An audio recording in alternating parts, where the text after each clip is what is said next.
हरि ओम नमो नमः। हम सिद्धांत कौमुदी का समास पढ़ा रहे हैं इस समय। अव्ययी भाव सूत्र है। अव्ययी भाव, अव्ययी भाव। अव्ययी भाव का मतलब है न अव्यय इति अनव्यय, अनव्यय अव्यय संपद्यते इति भाव प्रत्यांत है। अव्ययी भाव अर्थात इसमें जो अव्यय नहीं है वो अव्यय हो जाते हैं। अव्यय नहीं है, जैसे अधिहरि है, अधि अव्यय है लेकिन अधिहरि शब्द क्या नहीं है, अव्यय नहीं है, लेकिन इससे क्या हो जाता है, अव्ययी भाव हो जाता है। तो अव्ययी भाव इसका अधिकार आता है। कहाँ तक जाता भैया, अधिकारो यम, अधिकार जाता है। कहाँ जाता भैया,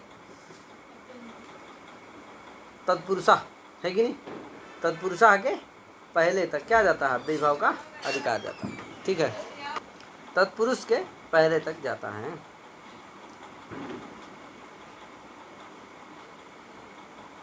यद्यपि एक संज्ञा अधिकार होने से क्या होना चाहिए, समाज संज्ञा के द्वारा अव्ययी भावादि संज्ञा का बाद होना चाहिए, लेकिन वहाँ प्राक ग्रहण सामर्थ्यात क्या नहीं होता है, प्राक करारात में प्राक ग्रहण सामर्थ्यात क्या होता है, दोनों संज्ञाओं का समावेश हो जाता है।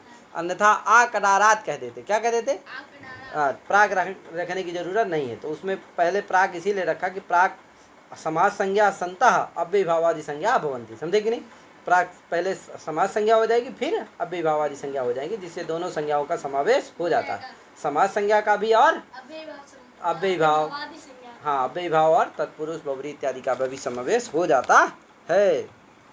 सूत्र है, देखो अव्ययी भाव समास करने वाला सूत्र है। अव्ययम विभक्ति समीप समृद्धि वृद्ध्यर्था भावात्य संप्रति शब्द प्रादुर्भाव पश्चात यथा अनुपूर्व यौगुपद्य सादृश संपत्ति साकल्यांत वचनेषु, ये दो पद का सूत्र है, अव्ययम और दूसरा है विभक्ति समीप समृद्धि इत्यादि हैं। इसमें सभी क्या है, उसका निर्देश है, अर्थ का निर्देश है। इन अर्थों में वर्तमान जो अव्यय रहेगा उसका समर्थ सुबंत के साथ क्या होता है, समास होता है। अव्ययम यहाँ भी सुप आ जाता है शुभामंत्रित से, और सह सुपा से सुपा भी आ जाता है, सह सुपा आ जाता है, और समर्था पद विधि से समर्था भी आ जाता है। तृतीयांत है उसका विपरिणाम हो जाता है।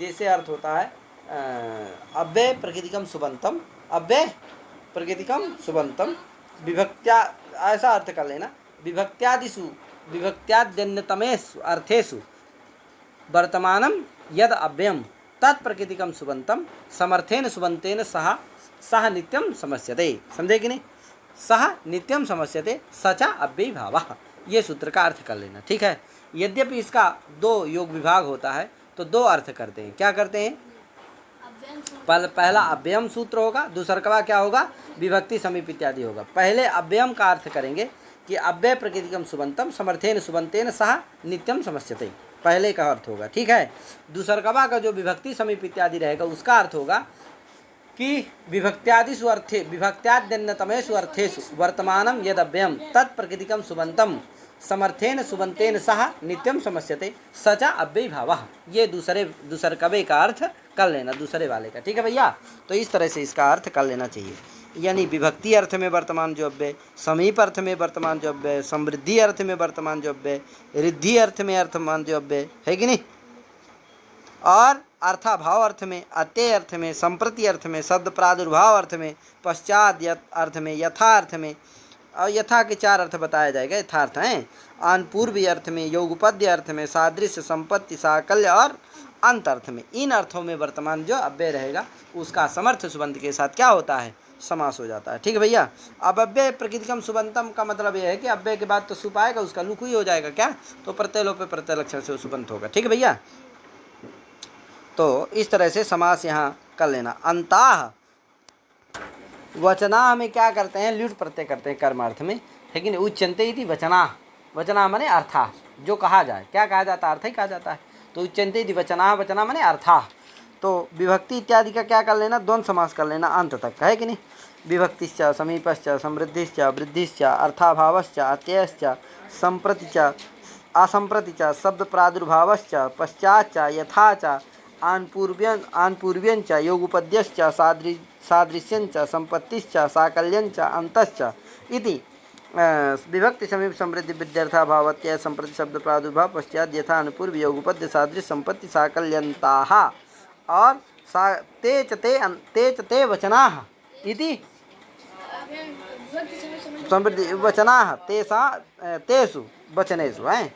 वचना का द्वंद्वान्ते श्रूयमाण होने का, वचन का मतलब है अर्थ, और उस वचन का प्रत्यय के साथ क्या कर लेना है, संबंध कर लेना है, जिससे विभक्ति का अर्थ हो जाएगा विभक्ति अर्थ, समीप का अर्थ समीपार्थ, यानी विभक्ति अर्थ में वर्तमान जोब्य, समीप अर्थ में वर्तमान जोब्य, समृद्धि अर्थ में वर्तमान जोब्य, विवृद्धि अर्थ में अर्थाभाव, अर्थ संप्रति इत्यादि अर्थ कर लेना। इन अर्थों में वर्तमान जोब्य होगा उसका समर्थ सुबंध के साथ समास होता है। इस तरह से इसका अर्थ कर लेना चाहिए। दो अर्थ होता है, योग विभाग करके समझ लेना है। पहला वाला देखो किया, अव्ययम इति योगो विभज्यते, देखो लिखी दिया कि नहीं, अव्ययम का क्या कर लेते हैं, योग विभाग कर लेते हैं। अव्ययम समर्थेन सह समस्यते, अव्यय का सो अव्ययी भावा, माने अव्यय का समर्थ सुबंध के साथ नित्य समास होता है, और सो अव्ययी भावा वो क्या होता है, अव्ययी भाव समास होता है। जैसे उदाहरण इसका देगा, दिशोर मध्य अपदिशम, अपदिशम करेगा प्रयोग का है, क्या उदाहरण देगा, दिशयोर मध्य अपदिशम, दिशयोर मध्य अपदिशम, दिशा शब्द है अथवा दिक् शब्द भी है, हलंत भी है, और टाप हो जाता है तो दिशा भी बन जाता है कि नहीं, तो दिशयोर मध्य अथवा दिशोर मध्य दोनों कर लेना, विग्रह हो जाता है। तो क्लीवाभ्यम तोपदिशम, दिशोर मध्य विदिक स्त्रियाम इत्यमरा, देखो दिशोर मध्य लिखा ना, तो वो स्त्री प्रत्यांत है, स्त्री माने स्त्री, स्त्रियां क्या है, स्त्रियाम अर्थ में है, वर्तमान है कि नहीं।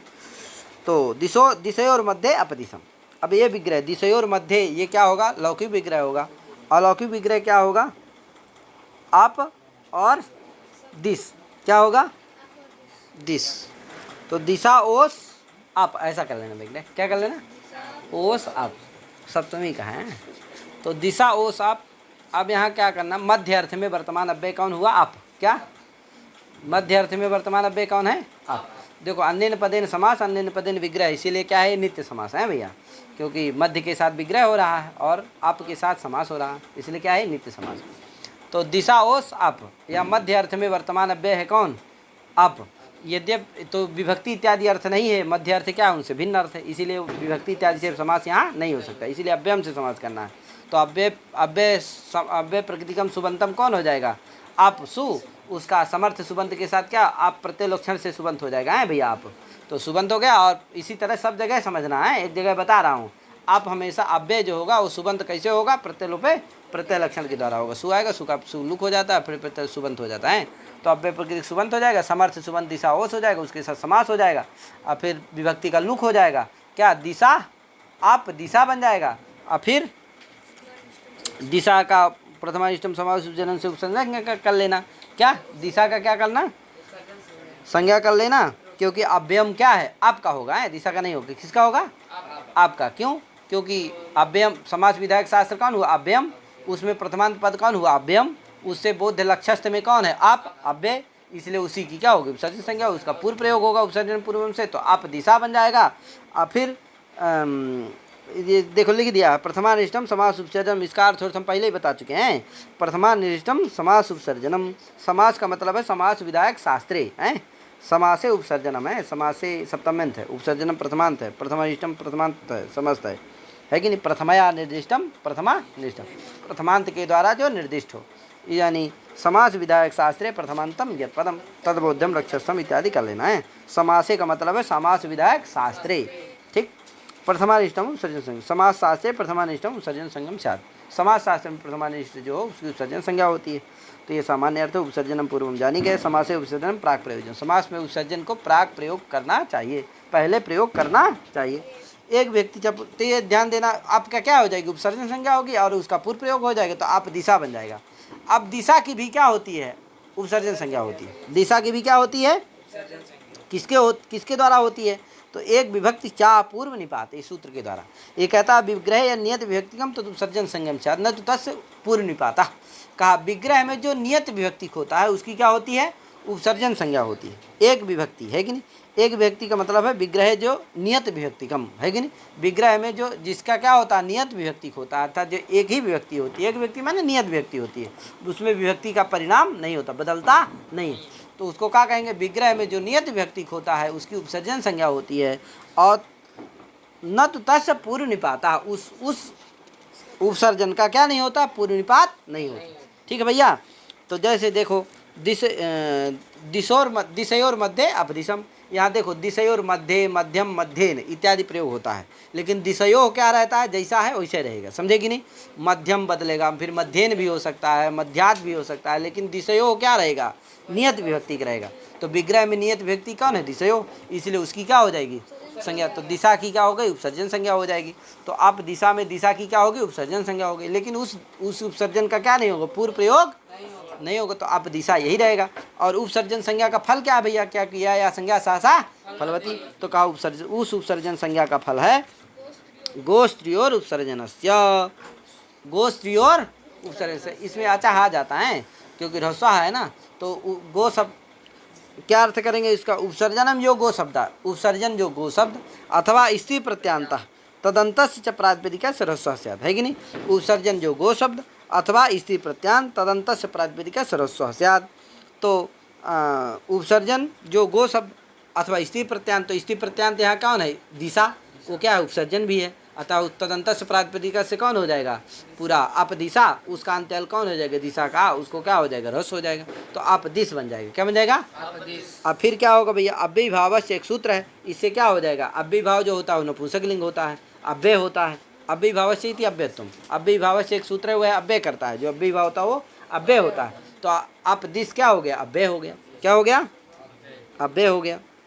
अब देखो आप दिश है, आगे सु, एक देश विकृतम मनन से पूर्वत क्या कर लेना, जैसे भूतपूर्व में किए थे, एक देश विकृतम मननवत से क्या कर लेना, प्रातिपदिक संज्ञा कर लेना, सु आ जाएगा, आप दिश सु आ जाएगा। सु को क्या होगा भैया, तो आप देखो सूत्र आएगा कौन सा, न अव्ययभावाद अतोम तो पंचम्याः, न अव्ययभावाद अतः अम तु अपंचम्याः, ये इसका विग्रह है।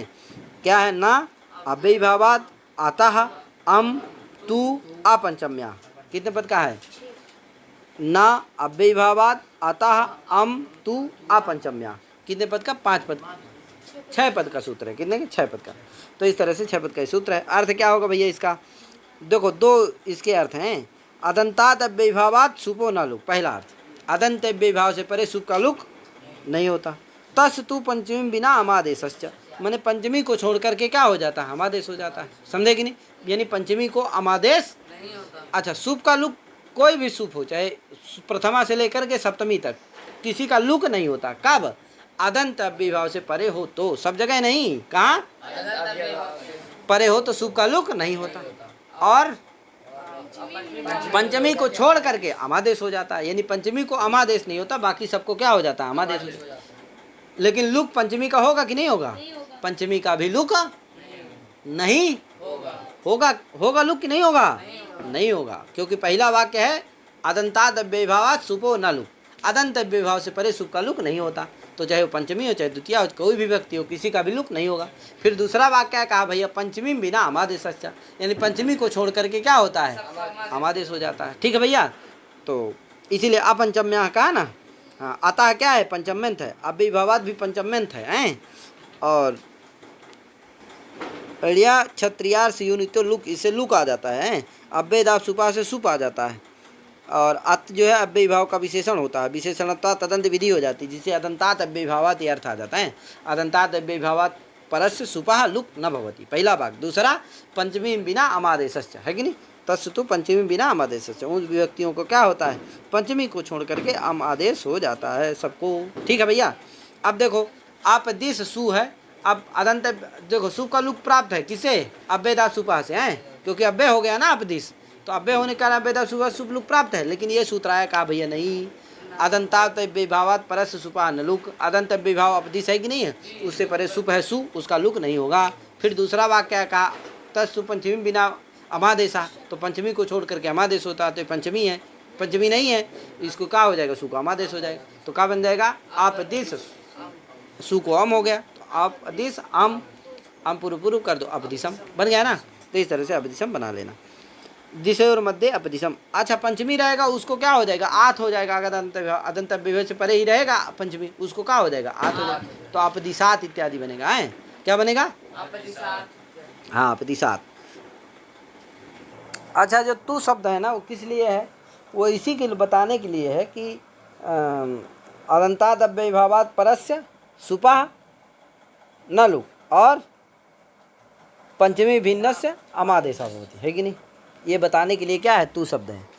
अच्छा, केवल अगर इतना कह देते, मान लो क्या कह देते कि अदंताद मने अन्ना को हटा देते, केवल कहते अव्ययीभावात अतोम तो पंचम्या, इतना कह देते।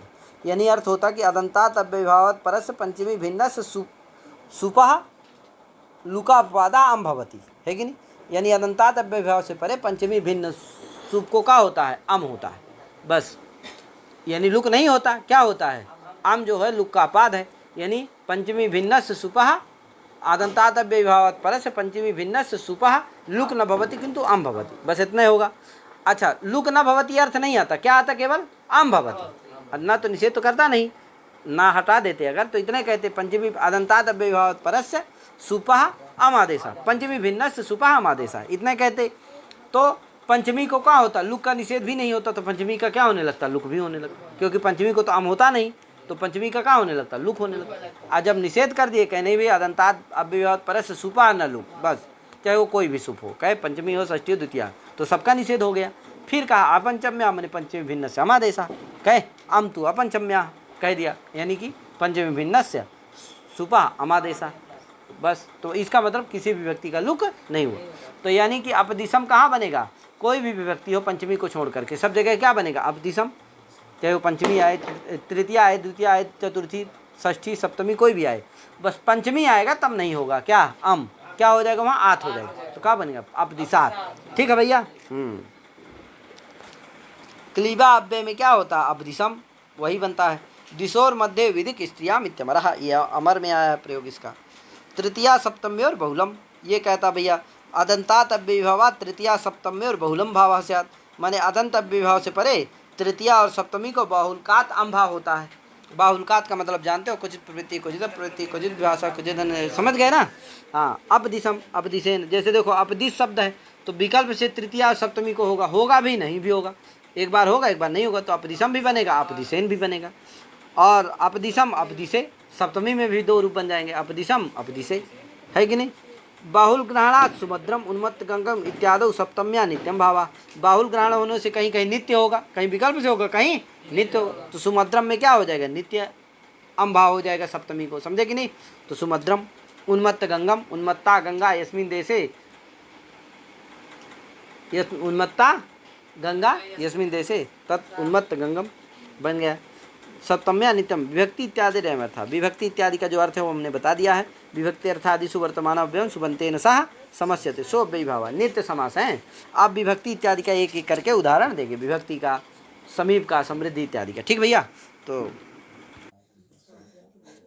तो इसका विभक्ति का अर्थ कर लेना, विभक्ति का उदाहरण है, बता ही दिया हूँ। विभक्ति इत्यादि रेम था, विभक्ति अर्थादिषु वर्तमान अव्ययम सुबंतेन सह समस्यते सो अव्ययीभाव, यानी विभक्त्यादि विभक्त्यर्थाद्यन्यतमेश्वर विभक्त्यादि अन्यतमेश्वर्थेषु वर्तमानम यदव्ययम तत्प्रकृतिकम सुबंतम समर्थेन सुबंतेन सह समस्यते, सह वा नहीं है, नित्य समास है, तो सह नित्यम समस्यते सो अव्ययीभाव, ये इसका अर्थ कर लेना। विभक्ति का उदाहरण है हरौ इति अधिहरि, देखो हरौ इति, ये क्या हो गया, लौकिक विग्रह हो गया।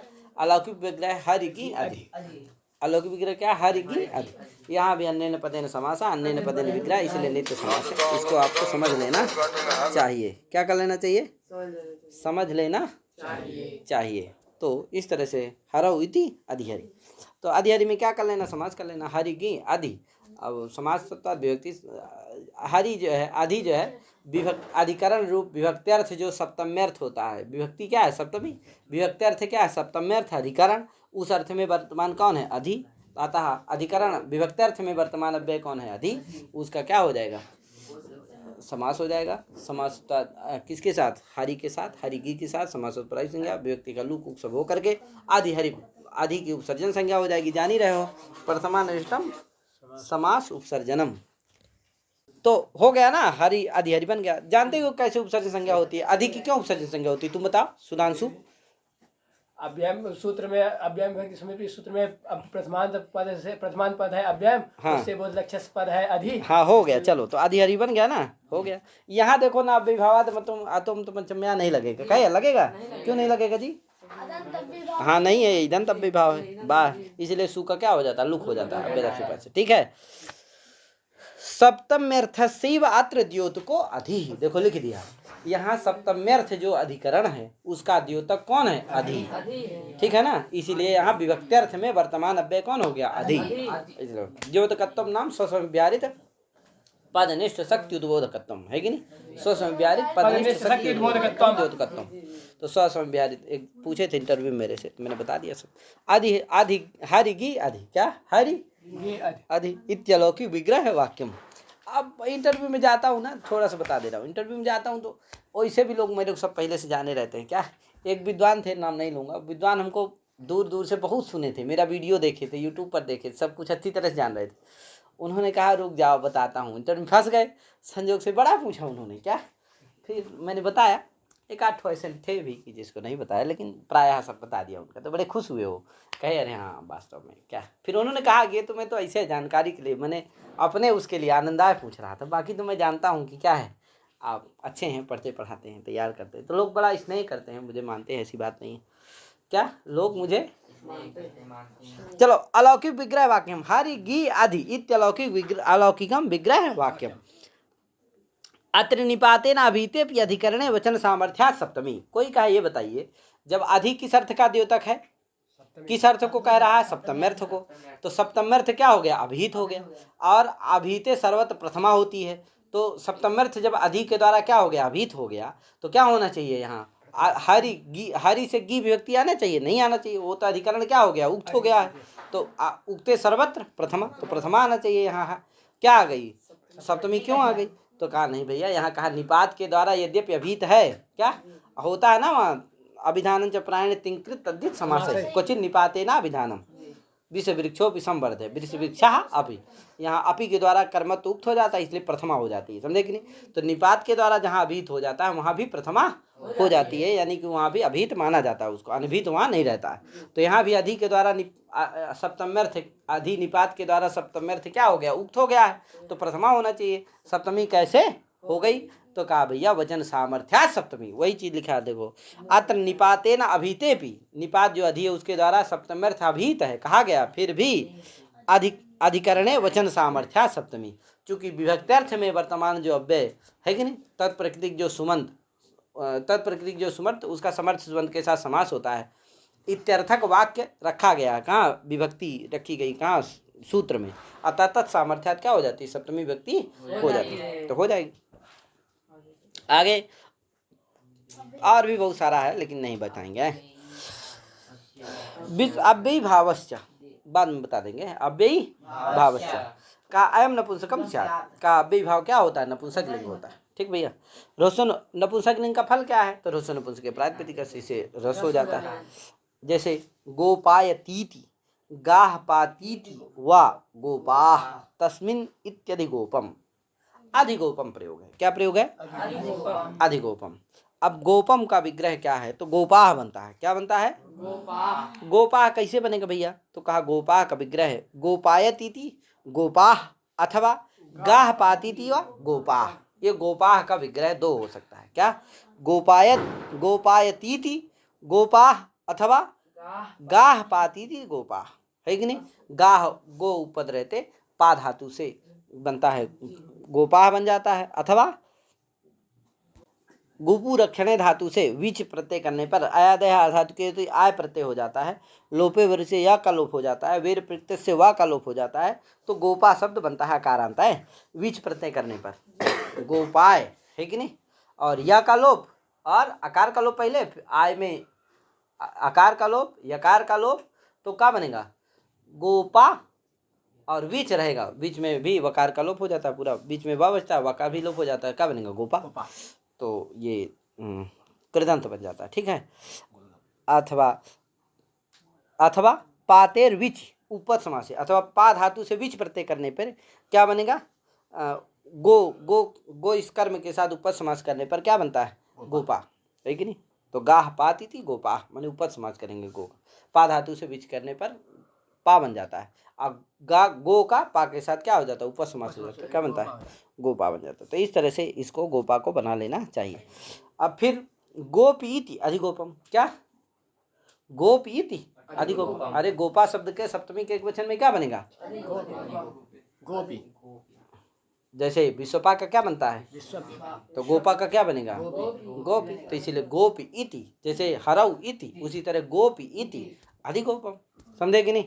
तो अधि गोपा गी, क्या है, समास समास करके विभक्ति का लुक करके क्या बनना, अधिगोपा। अब नपुंसक लिंग है, रस हो जाएगा, अधिगोप, सु आएगा, क्यों, नाभ्यभावाद, तो अधिगोपम। ठीक, नाभ्यभावाद तो अधिगोपम बन गया ना, कोई दिक्कत। समीपे, समीप का उदाहरण क्या भैया, तो कृष्ण से समीपम उप कृष्णम, ये हो जाएगा। ठीक है, कृष्ण से समीपम जान ही रहे, ये क्या होगा, लौकिक विग्रह, अलौकिक कृष्ण गस उप, अब समास सब हो करके उप कृष्णम। ध्यान देना, पंचमी भर में क्या होगा, बदलेगा है। तृतीया और सप्तमी में दो दो रूप बनेंगे, अब पंचमी में बस आत हो जाएगा क्या, अब बाकी सब जगह अम हो जाता है।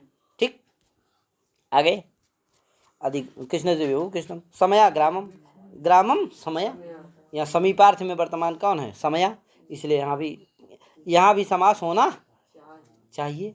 निक्सालंकाम आराध वनाद, तो कहा है इत्यत्र तु ना अव्ययीभावः अभिता परिता अन्याराद इत्यादि द्वितीया पंचम्य और विधान सामर्थ्या।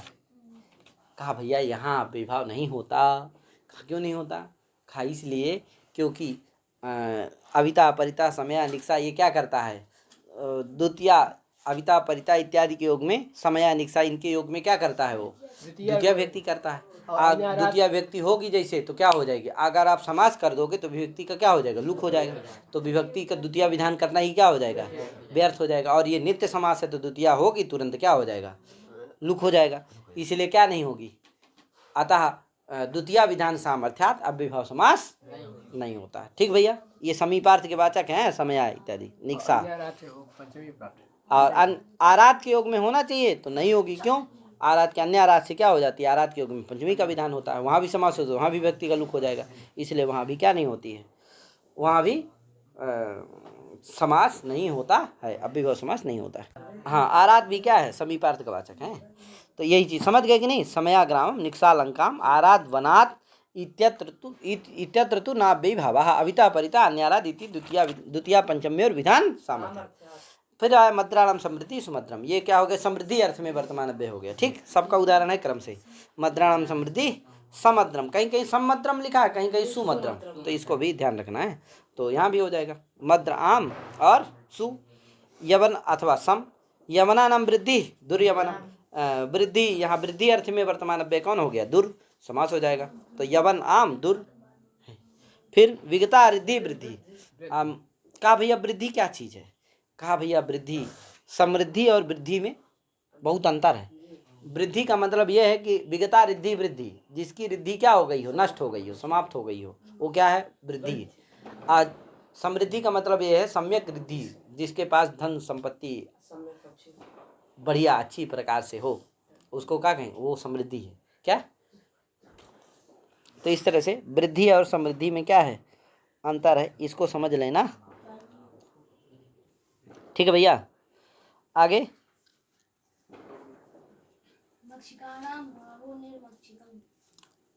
नाम अभावो निर्मक्षिकम, यहाँ क्या है, अभाव अर्थ में वर्तमान अव्यय, अर्थाभाव। ठीक, मक्षिका का अभाव निर्मक्षिकम, यहाँ भैया एक मक्षी भी नहीं है। मक्षी तात्पर्य ये नहीं कि मक्षी का मतलब नहीं है, माने निर्जन प्रदेश है, एकदम शून्य प्रदेश है, यहाँ कोई भी एक आदमी भी यहाँ नहीं, इससे तात्पर्य है। इससे तात्पर्य नहीं कि क्या है, एक ठे मक्खी नहीं है क्या, इससे मतलब नहीं, मतलब एक यार मच्छी भी एक ठे नहीं है, मतलब यहाँ एक भी आदमी, मच्छी तो नहीं है, मतलब कि कोई आदमी नहीं है, इंसान नहीं है, निर्जन प्रदेश है, शून्य प्रदेश है कि नहीं।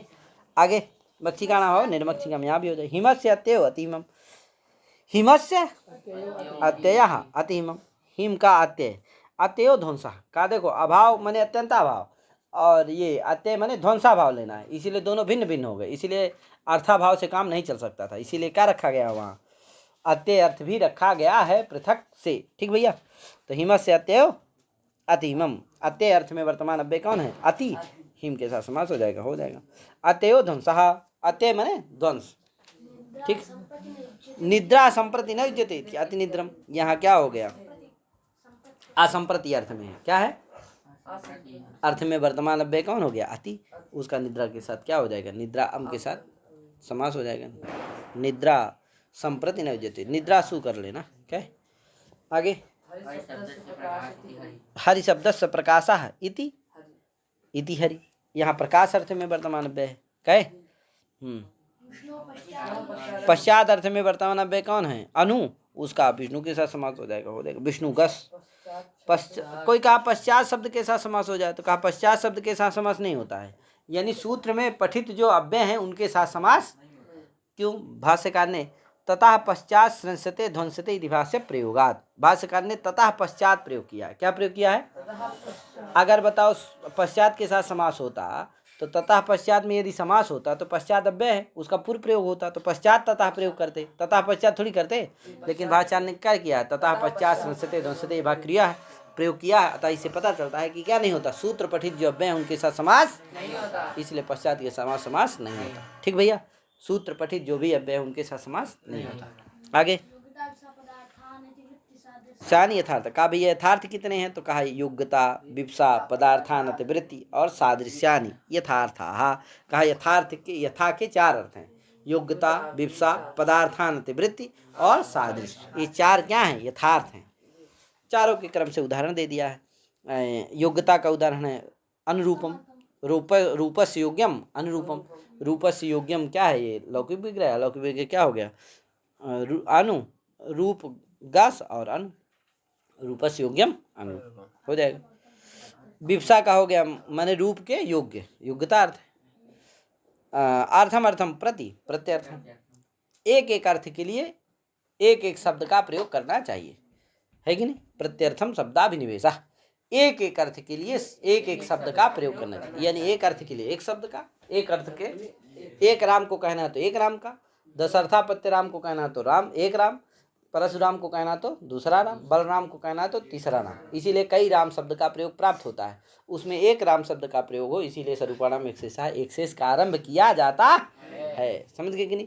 तो प्रत्यर्थम शब्दाभिनिवेशन माने अर्थम अर्थम प्रति प्रत्यर्थम। यहाँ अर्थम अर्थम में क्या है? विप्सा अर्थ शब्द है, उसको द्वित हो जाता है विप्सा अर्थ में नित्य विप्सा उससे, तो अर्थम अर्थम बन जाता है। तो यहाँ विप्सा अर्थ द्योतित है, इसलिए विप्सा अर्थ में वर्तमान अव्यय कौन हो जाता है? प्रति, उसका क्या हो जाएगा? अर्थ के साथ समास हो जाता है, अर्थ अम प्रति, है कि नहीं? और समास समझ गई ना? प्रत्यर्थम बन गया। प्रति शब्द से विप्सायाम कर्मचिनी संज्ञा विधान सामर्थ्या तद्योगे द्वितीया गर्भम वाक्यमपि। कहा प्रति शब्द से विप्सा है, प्रति शब्द का विप्सा में कर्मचिनी संज्ञा भी होता है। किससे? लक्षण थम भूत, विप्सार्थ में विप्सा प्रति की क्या होती? कर्मचिनी संज्ञा भी होती। किससे? लक्षण तम भूताख्यान भाग विप्सासु प्रतिपर्य नभः, इससे क्या होती है? विप्सार्थ में प्रति की कर्मचिनी संज्ञा भी होती है और कर्मचिनी युक्त द्वितीया, इससे द्वितीया व्यक्ति भी होती है। तो कहा यदि केवल समास हो जाएगा तो द्वितीय का श्रवण होगा ही नहीं, तो प्रति की विप्सार्थ में कर्मचिनी संज्ञा विधान क्या हो जाएगा? व्यर्थ हो जाएगा। अतः तत्सामर्थ्यात् द्वितीया गर्भ क्या होता है? वाक्य भी रहता है, समास भी होता है, वाक्य भी होता है। इसीलिए अर्थम अर्थम प्रति ऐसा विग्रह लिखा है, नहीं तो प्रत्यर्थम ही होता बस केवल। क्या? हाँ, तो इसको भी आपको ध्यान रखना है।